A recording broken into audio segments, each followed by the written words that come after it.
बोलो सियावर रामचंद्र की जय। पवन सुत हनुमान की जय।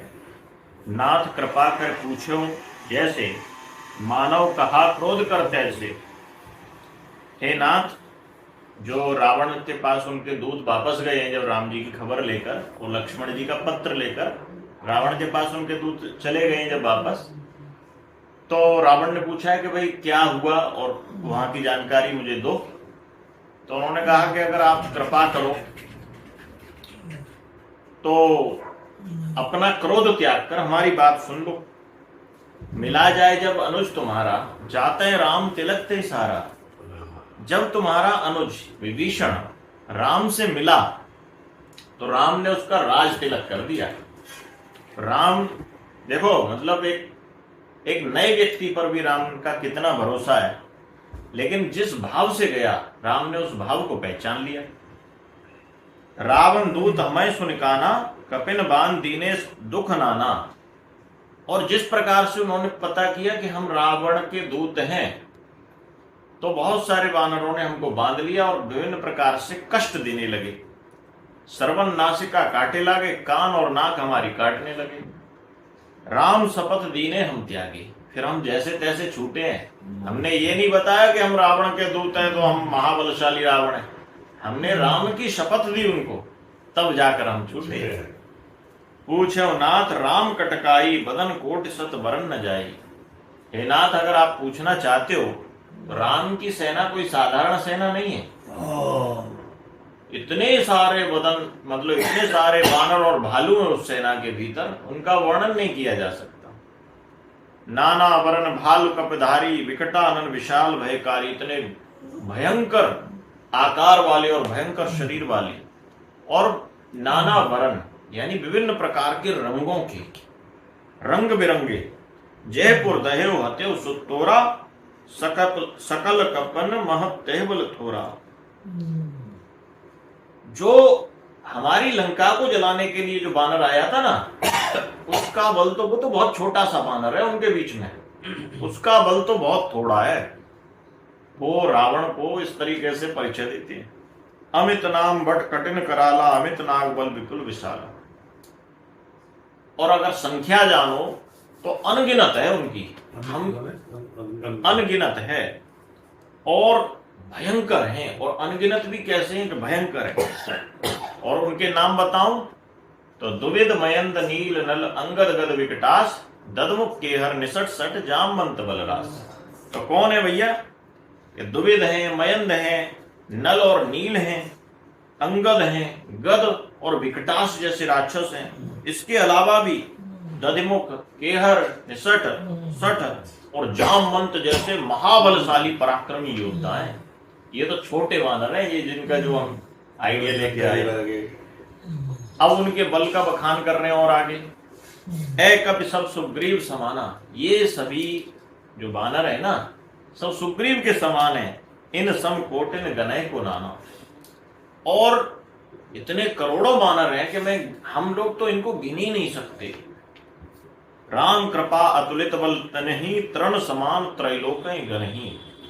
और इसके अलावा भी ये बलशाली तो हैं, इसके अलावा भी राम के कृपा से इनके अंदर और भी अधिक बल व्याप्त हो गया है। और तीनों लोगों को ये तिनके के समान समझ रहे हैं। पदम 18 जूतब बंदर, नाथ कटक में सो कपिनाही। जो न तुम्हें जीते रणमाही। असमय सुना श्रवण दस्कंदर। हे दस्कंदर, मैंने ऐसा सुना है कि ये पदम, जैसे संख्याएं होती है ना, तो संख्याएं कैसी होती है? इकाई, दहाई, सैकड़ा। हिंदी में जो संख्याएं हैं, इकाई, दहाई, सैकड़ा, हजार, 10,000, लाख, 10 लाख, करोड़, 10 करोड़, अरब, 10 अरब, नील 10 नील, पदम 10 पदम, शंख 10 पहुंच जाते हैं वहां, शंख 10 शंख। तो वो कह रहे हैं पदम 18 यूथब बंदर। इतने यूथ हैं, इतने तो सेनापति हैं, तो अब हम तो गिन नहीं सकते उनको। और इतने क्रोधित हैं कि ये सबको, राक्षसों को अगर सामने आ जाए तो उनको मसल कर खा जाए वो, ये हालत है। परम क्रोध मीजे सब हाथा। सभी हाथों को, मतलब हाथों को रगड़ रहे हैं, जिससे कि कोई राक्षस आ जाए उनके हाथों में। आयस पैन दे रघुनाथा, सोसे सहित सिंधु जस व्याला, पूरे नतवर किधर विशाला। और उनके ऊपर भी रघुनाथ जी का आशीर्वाद है। इसके अलावा रघुनाथ जी इस प्रकार से हैं कि एक बाण में पूरे समुद्र को सुखा दें। और जितने भी बानर हैं वो ये कह रहे हैं कि आज्ञा दो, हम पूरा समुद्र का जल पी जाएंगे, और जितने भी ये समुद्र के जीव जंतु इनको भी नष्ट कर देंगे। वो तो इतने उतावले हो रहे हैं युद्ध के लिए। मर्द गर्द मिलवे 10 सीसा, ऐसे वचन कहें सब कीसा। कि रावण सामने आ जाए तो बस उसको मिट्टी में मिला दें, ऐसा सारे बानर ऐसा बोल रहे हैं। गर्जे तरजे सहज असंका, मानव ग्रसन चहत लंका। ऐसे गर्जना कर रहे हैं कि जैसे लंका में पहुंचते ही ये सारे सभी राक्षसों को खा लेंगे, पूरी लंका को ही समाप्त कर देंगे। सहज सूर कपि भालु सब, उन सर पर प्रभु राम। रावण काल कोटि कहो, जीत सके संग्राम। वो सभी वो जो दोनों दूत गए हैं रावण के, तो रावण से कहते हैं कि इनके ऊपर भी राम की शक्ति, अपार शक्ति है। और रावण, हे रावण, ये काल को भी निगल जाए ऐसे राम हैं, और जीत उनके सामने कोई संग्राम जीत नहीं सकता, उनके सामने कोई युद्धा टिक नहीं सकता। राम तेज बल विद बुलाई, शेष सहत सक सकै न गाई। राम का तेज, बड़े बड़े विवेकी लोग, बड़े बड़े बुद्धिशाली लोग राम के तेज के बारे में बताते हैं कि सहस्त्रों शेषनाग, हजारों शेषनाग भी आ जाएं तो भी उनके बल की गाथा नहीं गा सकते, इतना बल है।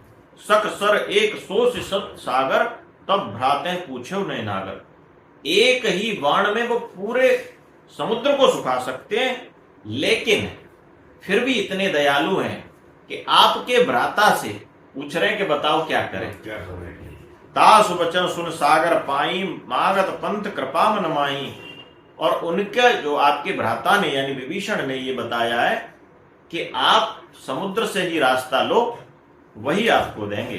सुनत वचन यानी इतने सर्वशक्तिमान होते हुए भी इतने विनम्र हैं राम। सुनत वचन बेहसादस सीसा, ऐसा सुनकर रावण जोर से हंसने लगा। जो असिमत सहाय कृत कीसा, विभीषण से आज्ञा मांग रहे हैं, विभीषण से पूछ रहे रास्ता, इसलिए वो हंसने लगा। सहज भीरु कर वचन दृढ़ाई, सागर सन ठानी मचलाई। मूड मृषा का कर्ष बढ़ाई, रिप बल बुद्धि था में पाई।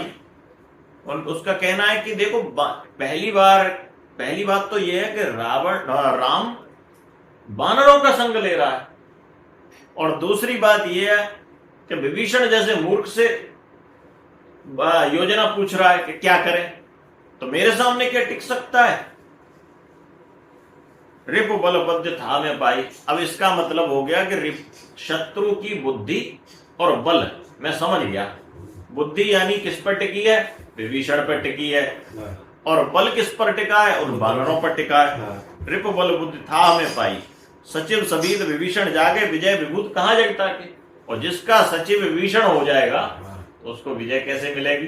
रावण का कहना ये है। वो सोच रहे कि जैसे वो छोटा था वहां पे, हाँ, विभीषण वैसे ही उसने सही, देखो क्या होता है कि एक बुद्धिजीवी, बुद्धिमान व्यक्ति ही सही व्यक्ति के गुणों का पता लगा सकता है। रावण उतना बुद्धिमान होगा लेकिन अहंकारी था। अहंकारी व्यक्ति सही व्यक्ति उसके गुणों को, जो नीति से चलता है, उसको नहीं पता लगा पाया। विजय विभूत कहां जगता है, सुन खल वचन दूत ऋषिवाड़ी, समय विचार पत्रिका गाड़ी। जब रावण फिर भी नहीं समझा, फिर भी मूर्खता कर रहा है, तो उन दूतों ने लक्ष्मण जी के द्वारा दी गई जो पत्रिका थी, जो चिट्ठी थी, वो सामने निकाल ली और कहा, देखो रामानुज दीनी है पाती, नाथ बचाए जुड़ावों छाती। देखो रामानुज यानी भगवान राम के अनुज, कौन, लक्ष्मण जी, इन्होंने ये पत्र दिया है। मैं आपको हाथ जोड़कर हम आपसे कहते हैं, व्यय शिवाम कर लीनी रावण, सचिव बोल 60 लाख बचावन। तो हंसते हुए रावण ने वो चिट्ठी उनके हाथों से ले ली और अपने सचिव को कहा कि पढ़ो। तो सचिव पढ़ने लगा। बातन मनाए रिजाए 60 जन घालिस कुल खीस, राम विरोध नवरस शरण विष्णु। चिट्ठी में क्या लिखा है? मेरी बात मान ले, अगर ये मूर्खता करेगा राम की शरण में, अगर तू राम की शरण में आ जा, और अगर नहीं आया तो राम का विरोध करने वाले को इस तीनों लोकों में ब्रह्मा विष्णु महेश भी नहीं बचा पाएंगे। लक्ष्मण जी चिट्ठी के माध्यम से धमकी दे रहे हैं। वचन लिखे दे। हाँ, की तजमान अनुज एव प्रभ पद पंकज भृंग होय कि राम सरानल खलकुल सहित पतंग। प्रभु श्री राम के चरणों का आश्रय ले ले, वरना तेरी दशा क्या होगी कि राम की जो अग्नि होगी, राम के क्रोध की अग्नि में तू पतंगे की तरह जल जाएगा। जैसे पतंगा जल जाता है वैसे ही जल जाएगा। सुनत सबय मन मुख मुस्काई, मन मुख मुस्काई। डर तो लगा उसे चिट्ठी पढ़ के, लेकिन ऊपर से दिखा रहा है, मन मुस्कुरा रहा है। हाँ, कह दसानन सबय सुनाई, भूमि पर आकर गह तकासा, लग तापस कर वाग विशाल विलासा। उसका कहना है कि ये जो लक्ष्मण है वो इस तरह चिट्ठी लिख रहा है जैसे कोई जमीन पर लेटा हुआ व्यक्ति आकाश को पकड़ने की कोशिश कर रहा है। वो ये कह रहा है, और कह सुखनाथ सत्य सब वाणी, समझो छाड़ प्रकृति अभिमानी। जो सुख था ना, सुख जो दूत गए उनमें से एक का नाम था सुख। तो सुख कहता है कि देखो नाथ, मेरी बात मान लो, सारी अहंकार छोड़कर भगवान श्री राम की चरण में आ जाओ। देखो कितने लोगों ने रावण को बोली है ये बात, लेकिन फिर भी रावण नहीं समझ रहा। सुनाओ वचन मम परिहर क्रोधा, नाथ राम सन तजो विरोधा। नाथ राम के साथ आप विरोध छोड़ दो। अति कोमल रघुवीर स्वभाव, उनका जो स्वभाव है ना वो बड़ा कोमल है, क्योंकि विभीषण को देखते ही अपने गले लगा सकता है, जो वो क्या नहीं कर सकता। जदा पकिल लोक कर राहु, मिलत कृपा तुम पर प्रभु कर ही, और अपराध न एक उधरी। देखो आपने इतने सारे अपराध किए हैं राम के, उनके हृदय इतना निर्मल है, इतना शुद्ध है कि अपने हृदय में उन अपराधों को नहीं रखेंगे वो। तुम जैसे ही उनकी शरण में जाओगे तो कृपा करेंगे प्रभु। जनक सुता रघुनाथ दीजे, इतना कहा मोर प्रभु कीजिए। अब वह दूत ही रावण को समझा रहा है, मेरा कहना इतना मान लो, ये जो माता जानकी यहाँ पर आपके अशोक वाटिका में, इनको रघुनाथ जी को वापस कर दो। जब ते कहा देन वैदेही, चरण प्रहार कीन सटते। जैसे विभीषण को मारा वैसे ही चरण प्रहार करके और उसको भी मार दिया। जो दूत ने ये कहा, नाय चरण सिर चला सो तहां, कृपा सिंधु रघुनायक जहां। रावण को सिर नवाकर फिर वो भी चल दिया जैसे विभीषण। अच्छा, मतलब उसने पहले विभीषण को मारा था, हाँ, लात मारी थी, अब दूत को मारी, ये सुख को मारी। तो अब सुख भी रावण को शीश नवाकर राम जी की शरण में चल दिया। राम जी की शरण में चला गया। हाँ, कृपा सिंधु रघुनायक जहां, कर प्रणाम निज कथा सुनाई, राम कृपा आपिन गत पाई। और राम के पास जाकर उसने अपनी कथा बताई कि साहब ऐसे ऐसे बात होगी। ऋषि अगस्त की साध भवानी, राक्षस भयो रहा मुनि ज्ञानी। अब ये जो शुक था ना, ये पहले एक सही व्यक्ति था, अच्छा व्यक्ति था, भगवान का भक्त था, लेकिन ऋषि अगस्त ने इसको श्राप दे रखा था किसी गलती के कारण, तो इसलिए राक्षस हो गया था।